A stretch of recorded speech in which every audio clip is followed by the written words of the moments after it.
Que el Señor les bendiga. Muchas gracias por la invitación a este culto misionero.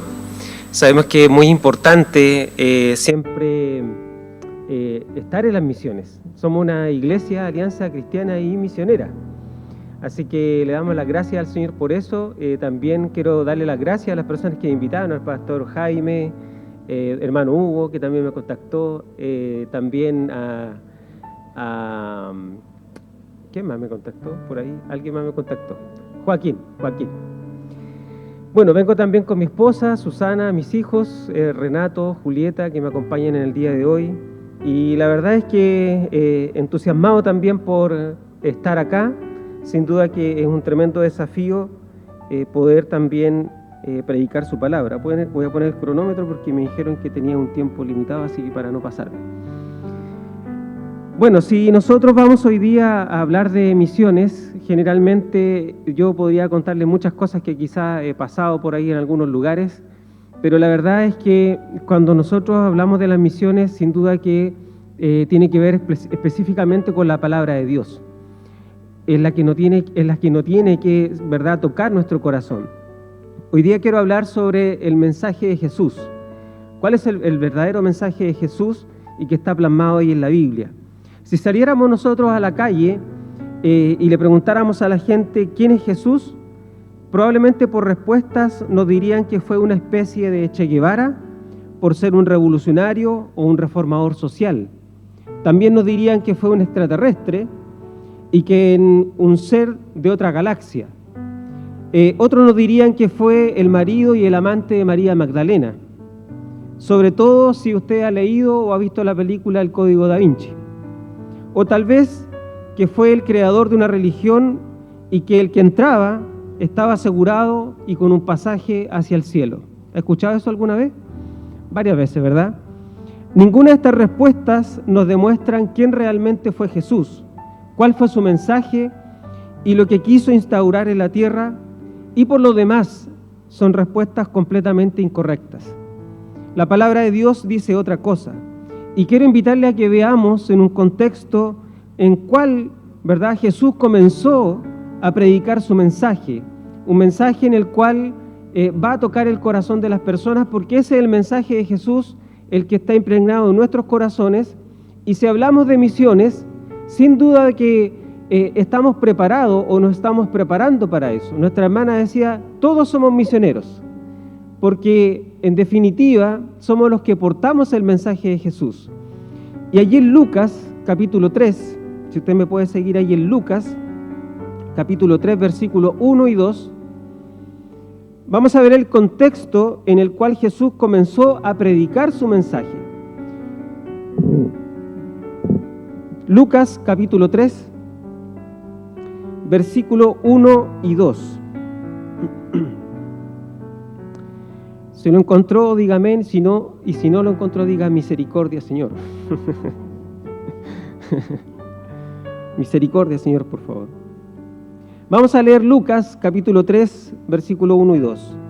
En el año 15 del imperio de Tiberio César, siendo gobernador de Judea, Poncio Pilato y Herodes, tetrarca de Galilea, y su hermano Felipe, tetrarca de Iturea y de la provincia de Traconite, y Lisanias, tetrarca de Abilinia. Y siendo sumos sacerdotes Anás y Caifás, vino palabra de Dios a Juan, hijo de Zacarías, en el desierto. Lo vamos a dejar hasta ahí por mientras. Lucas menciona todos estos pasajes, ¿verdad? O estos personajes, bien digo, por algo muy importante. Es el contexto de una también descripción del mundo en que Jesús comenzó su ministerio y a anunciar su mensaje. Vamos a hablar un poco del contexto. En la cúspide, en lo más alto, estaba el emperador Tiberio César, que en esos tiempos, donde Jesús ya comenzaba a predicar su mensaje, ya Tiberio César le dejaron de interesar las mujeres. Estamos hablando del contexto. Había pasado, ¿verdad?, y del momento donde le interesaron las mujeres. había pasado por su etapa homosexual y los hombres no eran una atracción para él. Ahora se dedicaba a la práctica de la pedofilia o relaciones sexuales con niños. O sea, Tiberio César era un pervertido sexual, con todas sus letras. También vemos en un segundo escalafón el gobernador de Judea llamado Poncio Pilatos. ¿Se recuerdan de él, verdad? Poncio Pilatos. De Poncio Pilatos se dice que era un hombre eficaz, porque era cruel y sembraba el terror en medio del pueblo. Y llegó a la conclusión que para tener a la gente tranquila o tenerla controlada, era un hombre que los aterrorizaba a la población. Por eso se dice que era un hombre eficaz, porque los tenía tranquilos, ¿verdad?, bajo el terror. Y en un tercer escalafón vemos también que Lucas habla sobre Herodes, tetrarca de Galilea, su hermano Felipe, tetrarca de Iturea, de la provincia de Traconite, y también a Lisanias, tetrarca de Abilinia. Tanta gente, ¿verdad?, en el gobierno local, pero cada uno de ellos sembraba el terror y eran gobernantes que dispersaban la maldad en todas partes. Y por último, dentro del contexto, vemos que hay gente que es desvalida, porque tenemos primeramente, ¿verdad?, un gobernador que está completamente desenfocado, que es un depravador sexual. Segundo, vemos una persona que totalmente aterrorizaba a la gente. Y vemos que dentro del contexto la gente desvalida, aterrorizada, buscaba el apoyo o trataba de encontrar el apoyo, la tranquilidad y la paz en la religión. Ellos iban al templo de Jerusalén y allí encontrarían la paz espiritual. Pero los sumos sacerdotes de ese tiempo eran Anás y Caifás. Estos sumos sacerdotes, que eran Anás y Caifás, que Caifás era yerno de Anás, cuando ellos salían a algunos lugares públicos, siempre llevaban una escolta. Y cuando la gente se aglomeraba, estamos hablando de los líderes religiosos, cuando la gente se aglomeraba, todos sus escoltas sacaban unos palos y comenzaban a golpear a la gente para que abrieran paso. Entonces, los que acudían al templo a encontrar la paz espiritual o una tranquilidad, ¿verdad?, en sus corazones, se encontraban con Anás y Caifás, a los que Jesús denominó que habían convertido su casa en una cueva de ladrones. Era el mundo en que Jesús comenzó su ministerio y la predicación del Evangelio. ¿Qué le parece ese contexto? Es un contexto aterrador por los gobernadores que estaban en ese tiempo. Y no solo los gobernadores, porque vemos también que tanto la clase política como también la clase religiosa también estaba contaminada, completamente contaminada. En ese contexto Jesús comenzó su ministerio. Ahora, cuando nosotros vemos las noticias o leemos el diario, nosotros nos encontramos en un mundo complejo. Hoy día, en un mundo político complejo, en un mundo donde la sociedad, ¿verdad?, no sabemos realmente qué es lo que quiere, pero va avanzando rápido. Y vemos también que dentro de todo esto encontramos también una clase política, gobernadores, ¿verdad?, personas que están en el gobierno, digo, en todo tipo de cosas, también, ¿cierto?, con una falta de ética y una falta de moral tremenda. Pero también hay ministros de la fe que también son cuestionados por sus prácticas. O sea, tanto sus gobernadores como estaban en ese tiempo, como Tiberio César, y Anás y Caifás, también que no brindaban, ¿verdad?, o abrían la puerta para acudir y poder tomar a estas personas que necesitaban ese apoyo espiritual, no lo encontraban. Hoy día también nosotros estamos en un complejo momento, porque también hay ministros de la fe que son cuestionados por sus malas prácticas. Y eso da para pensar. En un culto misionero probablemente uno piensa, ¿verdad?, que una persona puede mostrar fotos de los lugares que fue. Yo he ido a varios lugares y he visto una realidad tremenda de lo que vive un misionero. Pero quise enfocarme hoy día en lo que es el mensaje de Jesús. Porque si nosotros pensamos, y a veces nosotros tomamos algunas banderas, ¿verdad?, que decimos la iglesia tiene que impactar en este siglo XXI. Pero lo importante es que si la iglesia tiene que impactar al siglo XXI allá afuera, ¿quién tiene que impactar nuestros corazones? El Señor Jesús. Si el Señor Jesús no impacta su corazón, difícilmente la iglesia va a impactar a la sociedad. Y lamentablemente, nosotros hemos estado en un tiempo de pandemia, donde hemos estado en casa, encerrados, ya hemos tenido un poco de libertad, y gracias porque también hoy día podemos estar acá, ¿cierto?, en un culto presencial. Nosotros como iglesia empezamos también con los cursos presenciales, y en un momento yo dije, la iglesia se va a llenar cuando se abra el templo, vamos a abrir las inscripciones, pero para mí, sorpresa, no fue así. Yo sé que hay temor con el tema del virus, pero ¿sabe quién nos protege? El Señor. Venimos con todas las medidas de seguridad, con la mascarilla, lavado de manos, pero la iglesia tiene que despertar. La iglesia tiene que seguir avanzando. Por eso yo le hablo de este contexto en los tiempos de Jesús, porque tampoco fue fácil para Él. Vamos a hablar hoy día por lo menos de 4 cosas que tienen que ver con el mensaje de Jesús y también con su reino, el reino que Él también establece. Primera cosa, Él dice que el reino no es de este mundo, su reino no es de este mundo. Y en ese contexto, muchos de los judíos esperaban que se estableciera el reino de Dios y que la aparición de este rey sería muy parecido al de David. De la misma manera que David eliminó a los filisteos, también este nuevo rey eliminaría de la faz de la tierra a los romanos, que eran los que estaban allí, ¿cierto?, oprimiendo al pueblo. Sería un reino como otros reinos, pero mucho más poderoso, en lo que esperaban, ¿verdad?, los religiosos de ese tiempo. Jesús predicó un reino bastante distinto. Primero, el reino que estableció Jesús no es de este mundo y no actúa ni se mueve como los reinos de este mundo.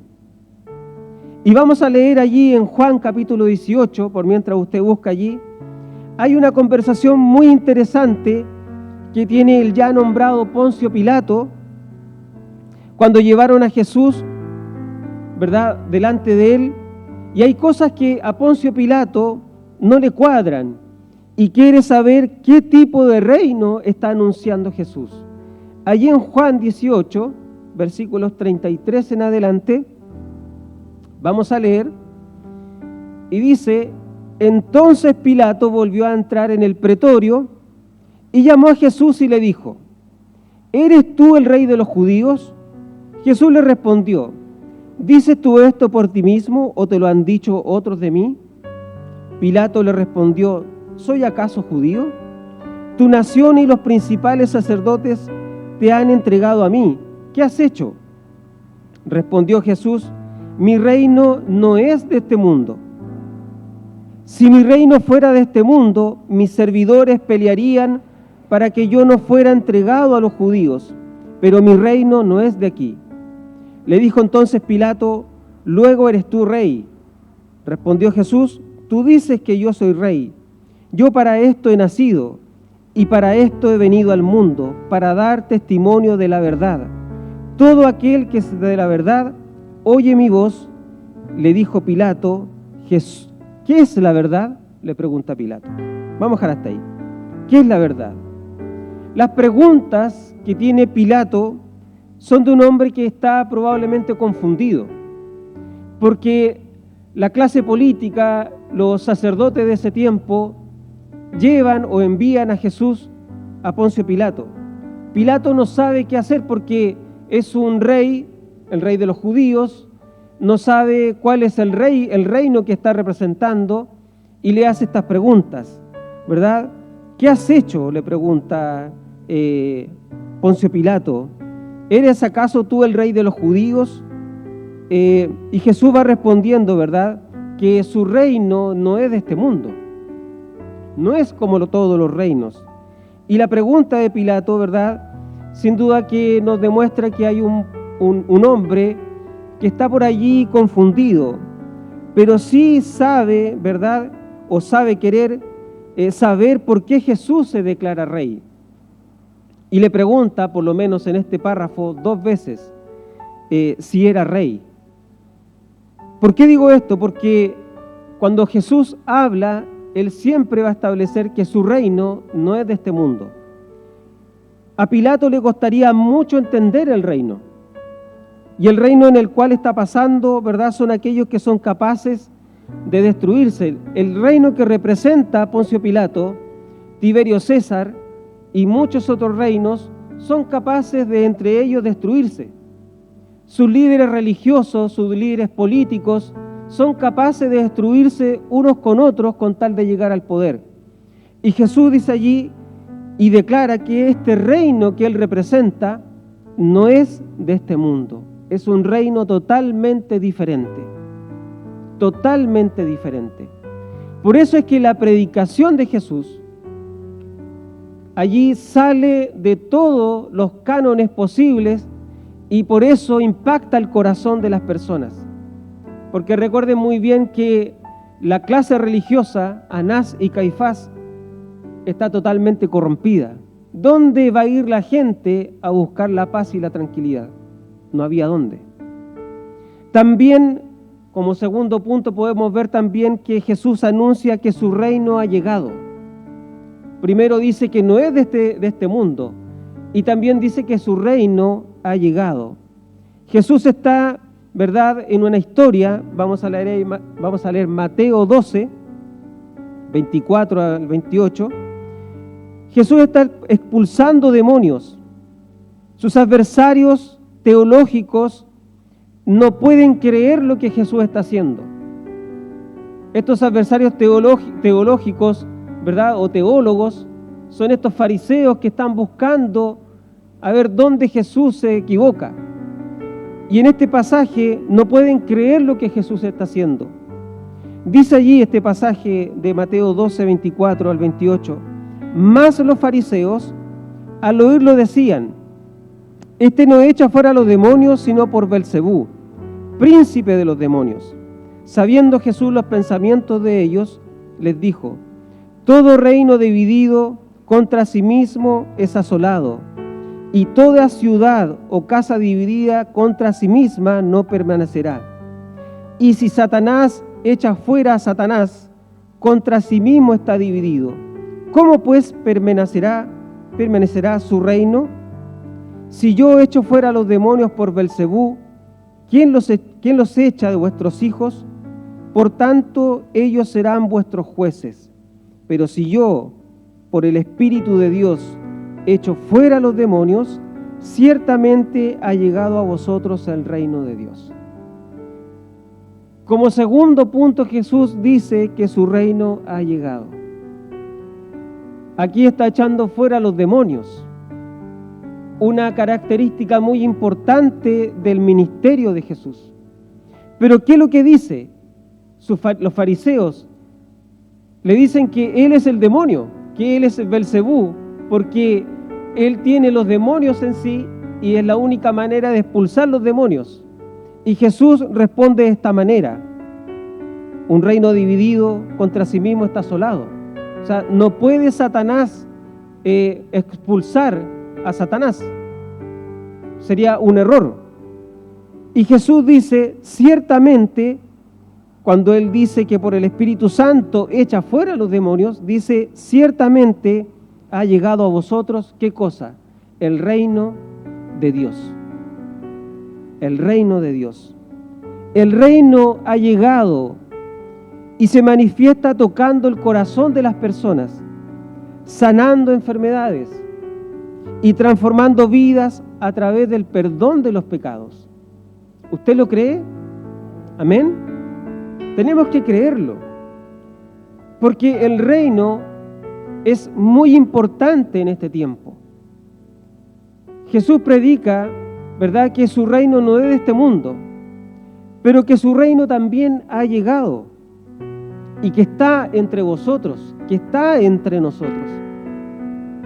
Por eso es importante saber qué es lo que predica Jesús, para que nosotros podamos salir de este lugar, porque aquí adentro somos personas que venimos a alabar al Señor. Y eso es entre paréntesis. Cuando usted venga a la iglesia, no es para alabarnos a nosotros mismos. Nunca venga a la iglesia pensando que usted es lo principal. Venimos con situaciones difíciles, con enfermedades, con muchas cosas.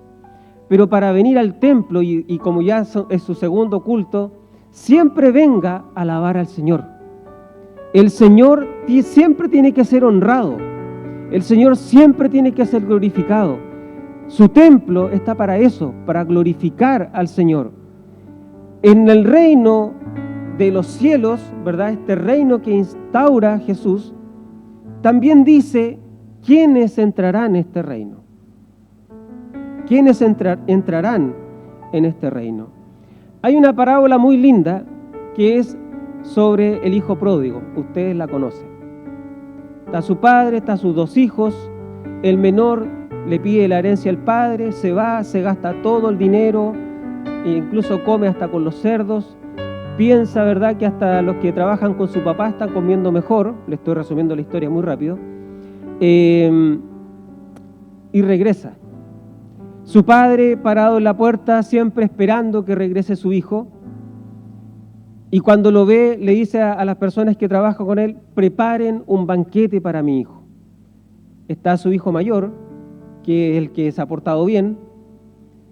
Y en un momento él dice: pero si yo he hecho las cosas bien, ¿cómo a mí nunca me ha preparado un banquete? Regresa su hijo, ¿verdad?, el que se había ido, el pródigo, y le hace un banquete tremendo, tremendo. Su hijo mayor pregunta: ¿qué hice si yo he hecho todo bien? ¿Qué hice? Y allí en Mateo 21:31 hay una pregunta que dice, Mateo 21:31, ¿cuál de los dos hizo la voluntad de su padre? Dijeron ellos: el primero.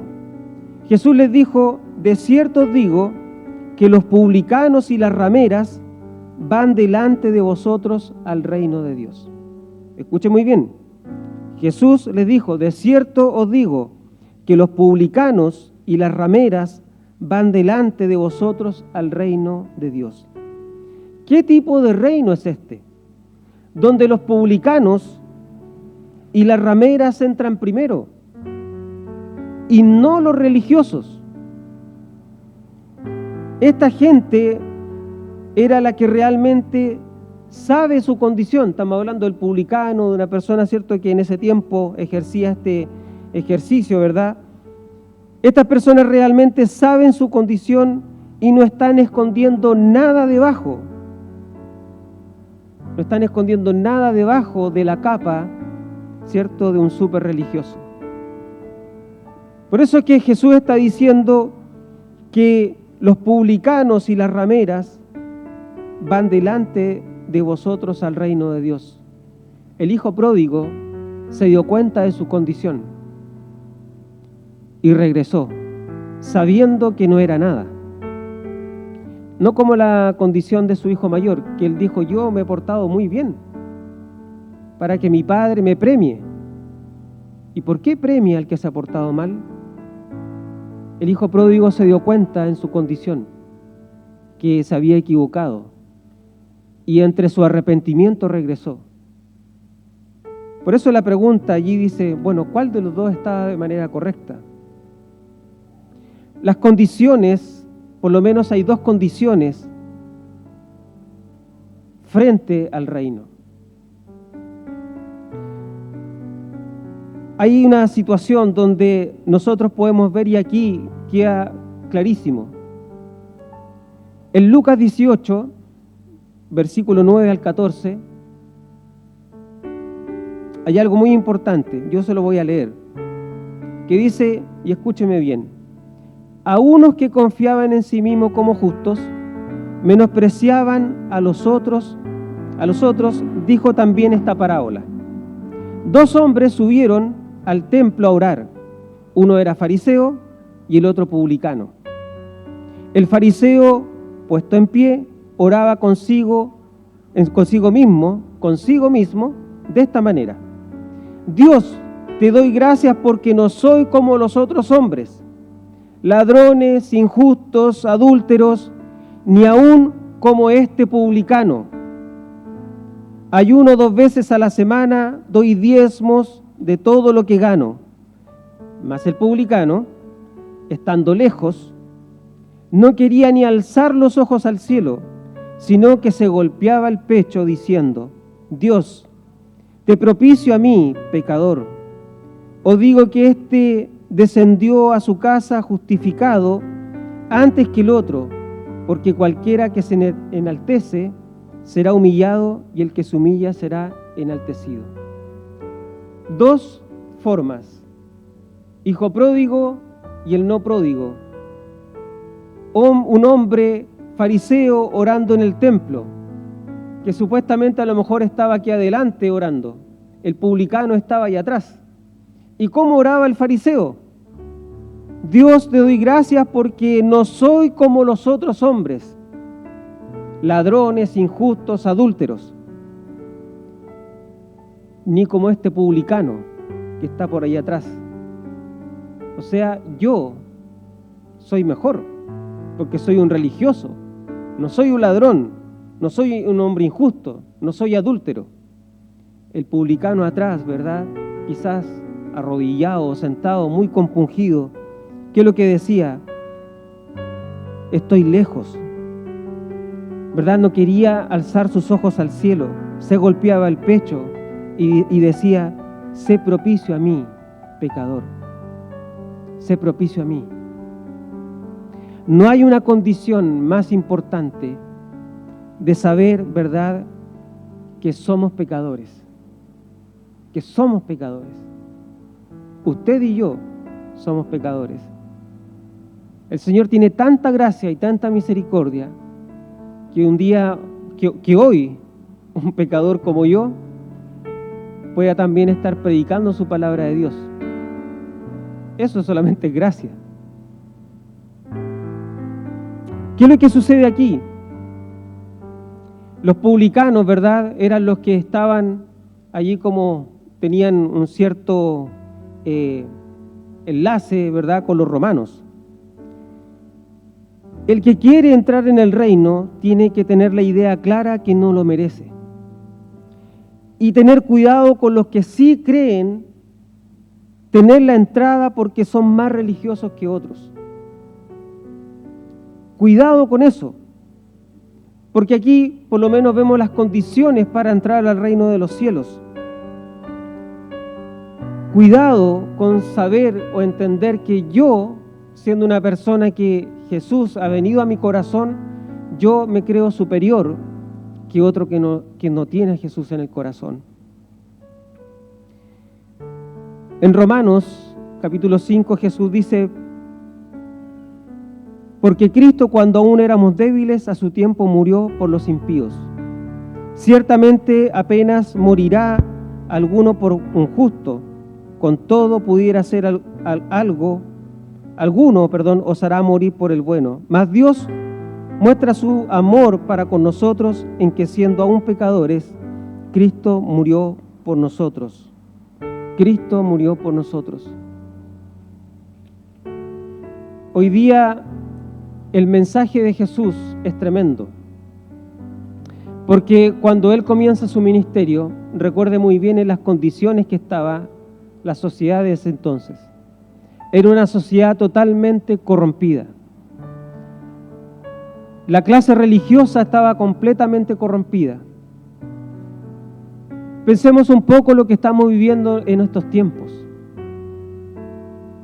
La sociedad que nos ha tocado, la sociedad que le va a tocar a nuestros hijos, la sociedad que le va a tocar a nuestros nietos, donde hoy día, ¿verdad?, se está hablando en un parlamento sobre si se legisla sobre el matrimonio igualitario, sobre el aborto, que por lo menos, ¿verdad?, se retrasó un poco este tema del aborto en las 3 causales, pero esto va a seguir.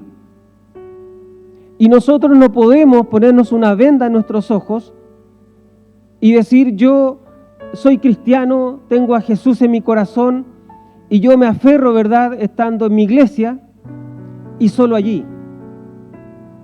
Estando nosotros hoy día hablando en un culto misionero, debemos entender que somos una iglesia misionera y que usted y yo portamos el mensaje de Jesús, el mensaje del reino de Dios, este reino que Jesús dijo, ¿verdad?, que se establecía, que Él lo estableció, un reino en el cual Él dice, ya está aquí, un reino que también, cierto, nos nombra de quién son los que entran en el reino, y no precisamente los que son más religiosos o los que se creen religiosos.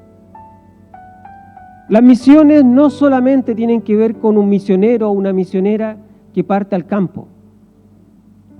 Nosotros hace poquito, hace una semana atrás, despedimos o enviamos, ¿verdad?, a nuestra misionera de nuestra iglesia al campo. Y damos gracias a Dios por eso, porque fue un tremendo trabajo para que ella pudiese bajar en este tiempo. Debería haberse ido hace más de un año. La pandemia retrasó todo. Nosotros podríamos decir, está todo cumplido, enviamos una misionera, ahora nos relajamos. Y no es así, porque usted y yo tenemos esa gran labor de saber que si Jesús salió a su encuentro, si Jesús ha tocado su corazón, si Jesús realmente, uno podría decir, Jesús realmente me estará llamando a las misiones. No necesariamente el Señor nos llama a las misiones, ¿cierto?, transculturales, que son fuera del país. El Señor nos llama a las misiones en todos los lugares, en todas partes, en todas partes. Jesús, cuando le habló a sus discípulos en el Sermón del Monte, estaban escuchando allí, Jesús los preparó, les habló. Bienaventurados los que lloran, bienaventurados los que serán perseguidos, bienaventurado es dichoso o felices, felices los pobres de espíritu. El pobre de espíritu quiere decir que el que se considera que está en bancarrota espiritual y que necesita buscar al Señor. ¿Cuántos de nosotros estamos en bancarrota espiritual? ¿Cuántos de nosotros estamos diciendo, Señor, te necesito? Y no como el fariseo que decía, Señor, yo soy mejor que todo el resto. No soy una persona injusta, ni soy un adúltero. En cambio, el publicano, ¿verdad?, estaba allí y estaba diciendo, Señor, estoy en una bancarrota espiritual. Te necesito. Felices los pobres de espíritu. Felices los que lloran, felices los que van a ser perseguidos por causa mía, dice Jesús. Por causa mía. ¿Usted quiere que le persigan? ¿Usted quiere que la iglesia sea perseguida? No, ¿verdad? Pero la iglesia, sí o sí, es perseguida.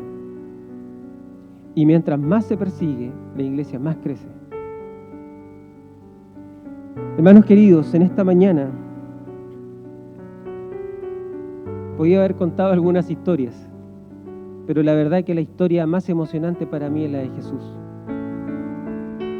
porque esa ha impactado mi corazón, la ha impactado totalmente.